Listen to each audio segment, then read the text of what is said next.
Welcome to another edition of the Insider Mailbag. I'm Jared Johnson, and man, in season we have some really great mailbags because we have great questions from y'all, our great subscribers on Inside the Red Raiders. So we have a handful of ones that I've singled out that I really like that I think we should dive right into here. The first one comes from RedRaiderGrad, who wants to know, in light of the commitment by Jacoby Jackson last week, do we see the Texas Tech coaching staff continuing to pursue Ty Buchanan or any other high school lineman, or do they save an offensive lineman spot for two JUCO / grad transfer guys to get older, as well as previously mentioned? That's a really good question. Now, I know there's been a lot of consternation about offensive line recruiting, and I get it on one hand, but on the other, if you talk to people on Tech staff, they actually feel really good about their numbers on the offensive line. I mean, we think about Caleb Rogers, the true freshman who's already playing a lot. Larry Moore, who also signed. We think of they only signed two guys, but no, they also signed Ethan Card, who's starting at left tackle. So basically, with that class, you solidified your left tackle spot. Ethan Card being the 6'8", 315, 320-pound junior college transfer. But see, the thing is he has this year and 3 more years of eligibility. So that's almost like getting a high school guy who's a little older, a little more developed, and needless to say, Card's bigger than most guys at 6'8". So, you mentioned Jackson.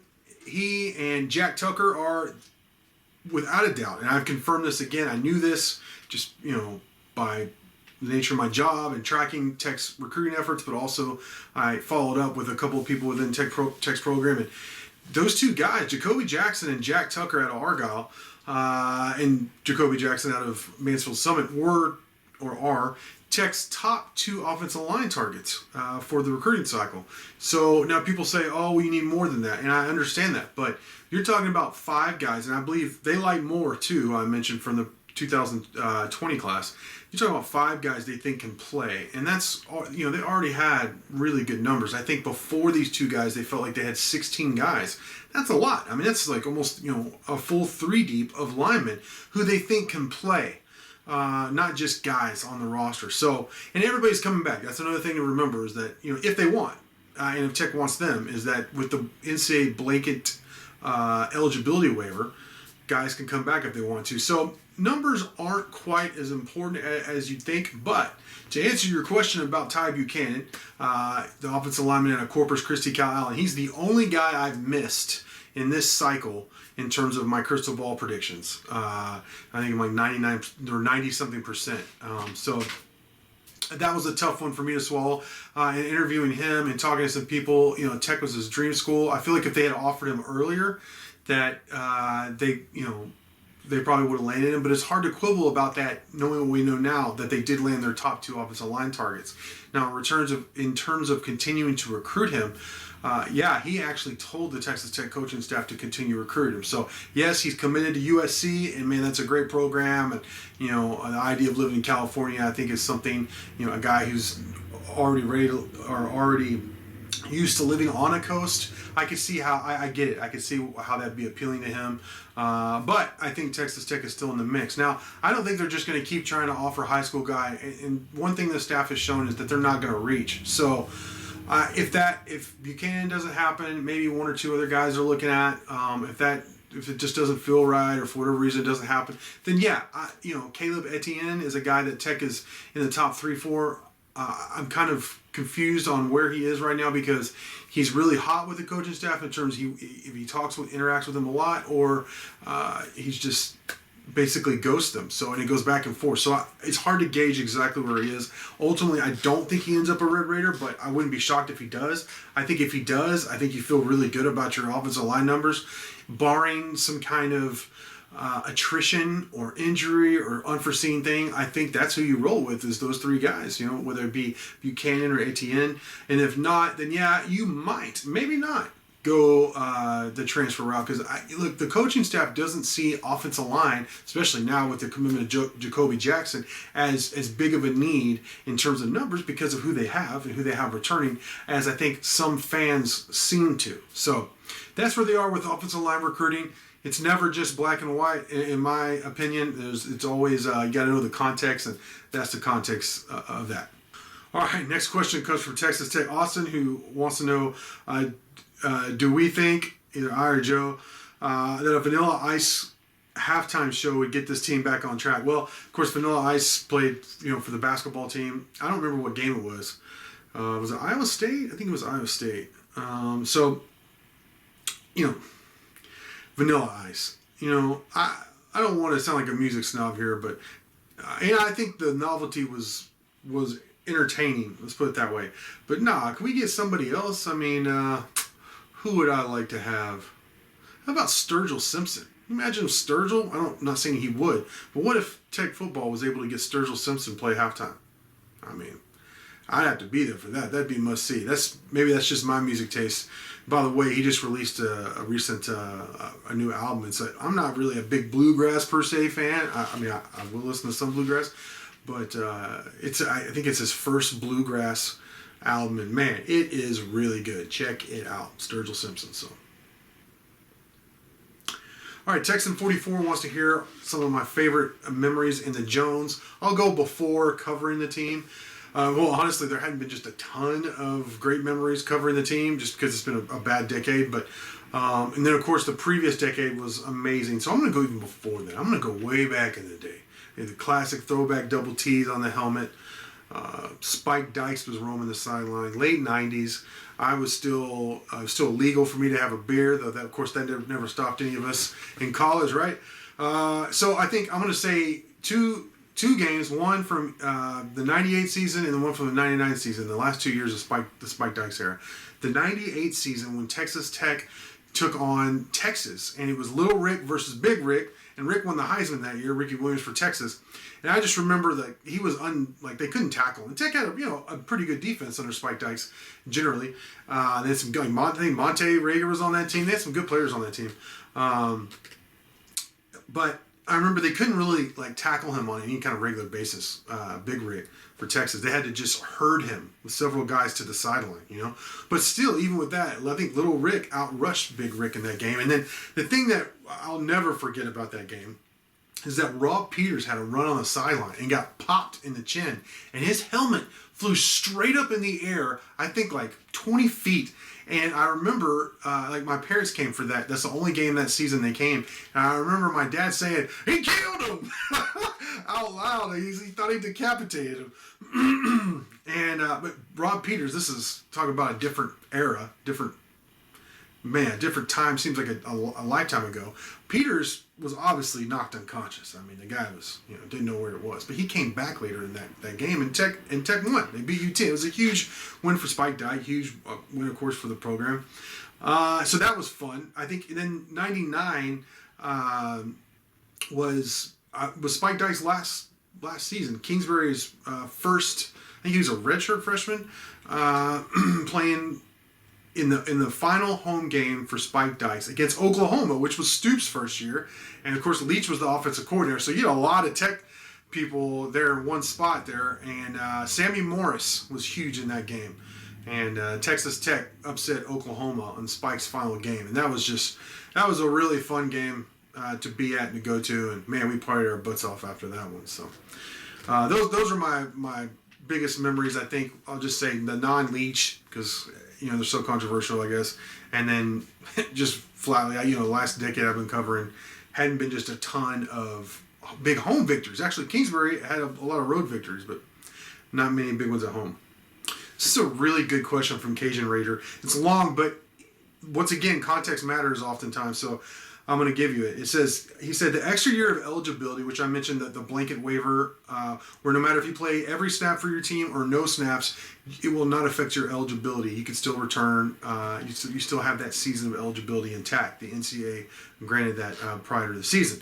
He said the extra year of eligibility will definitely affect the roster next year. Which side of the ball will improve the most given the strategy to stay old, which I'm a big fan of, by the way, while developing the high school kids coming in, and why? How much more competitive will that help Tech get considering everyone else is getting that same bonus? I.e., can Tech move up the conference rankings from dang near the bottom of the barrel to about middle ranking of the conference?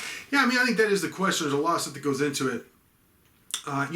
It's hard to say because offensively, I think Columbia, who's just going to be making his first start this weekend against West Virginia, this gives him an extra year. That means, it looked like there was a possibility he would only have 1 year of eligibility because he's a traditional transfer.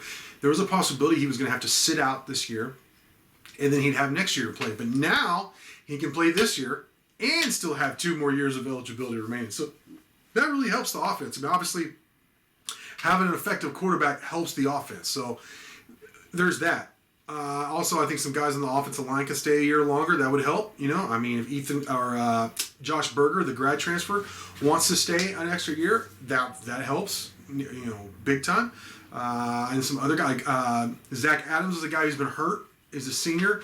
You'd like to see him get another year, get a shot to help out along the offensive line.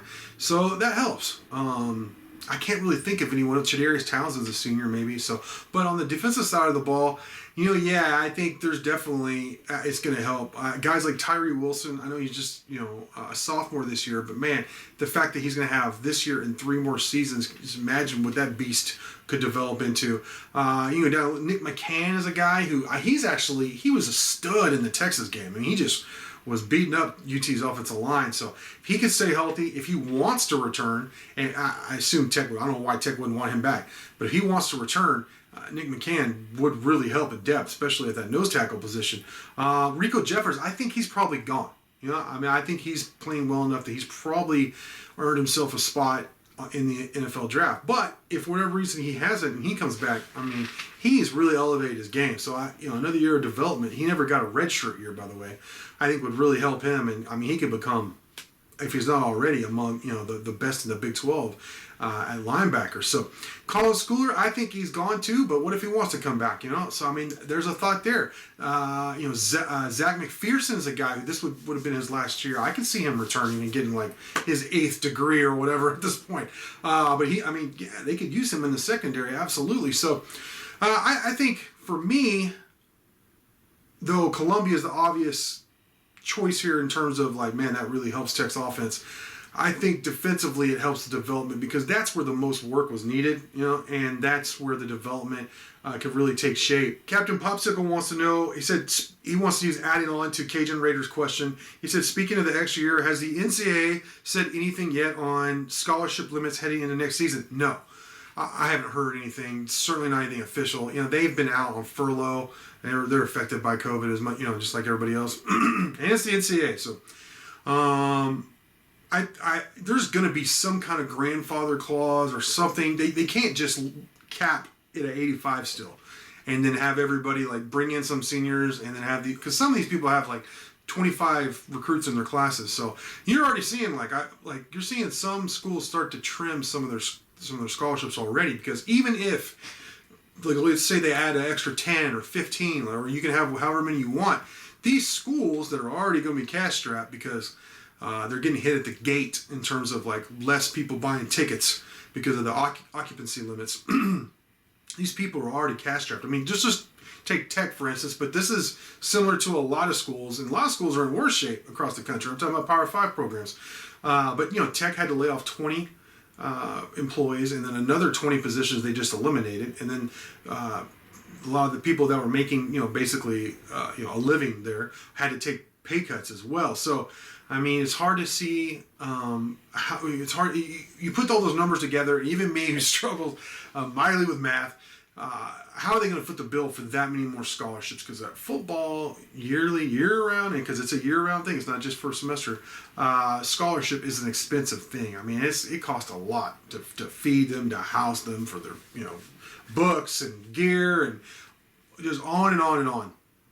So Wells did allude to at one point that Kirby Hocutt has said that they are going to invest in the athletes.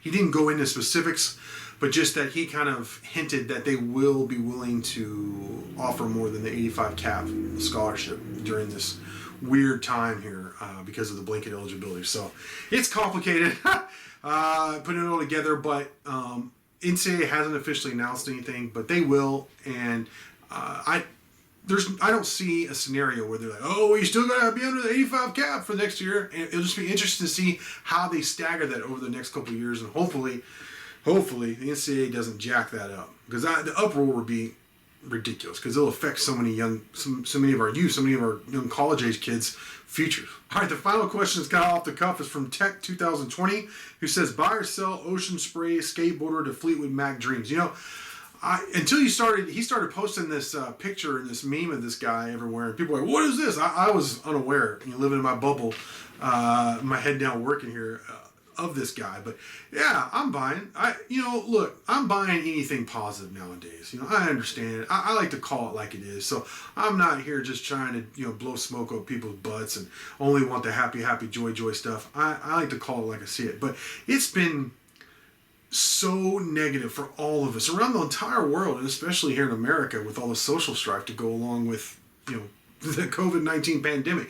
And then the fact that it's a campaign year, it's an election year, of course, presidential election year, and just kind of how the way our society is right now, for whatever reason, that we're so split. I am so sick of the negativity.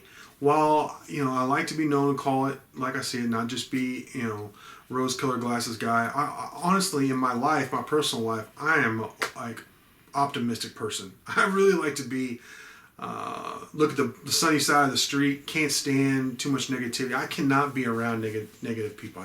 I can't stand it. So, to big time answer your question, somebody having fun. First off, it really makes me want to have some Ocean Spray cranapple or whatever. Cranberry juice looks delicious. Not skateboard, because I'll break my hip. I'm too old for that, or my head, crack my huge melon open. But no, I think it's great, man. Anything positive, anything that brings joy to people right now, as long as you're not hurting anybody else, man, I'm big time buying that as much as I can, throwing down money on that. So. Great question. Great questions from everyone. I'm looking forward to a great Big 12 matchup when Texas Tech hosts West Virginia, 4:30 p.m. Central Time at the Jones. So with that, I want to thank you for all your questions. Thank you for watching, and until next time.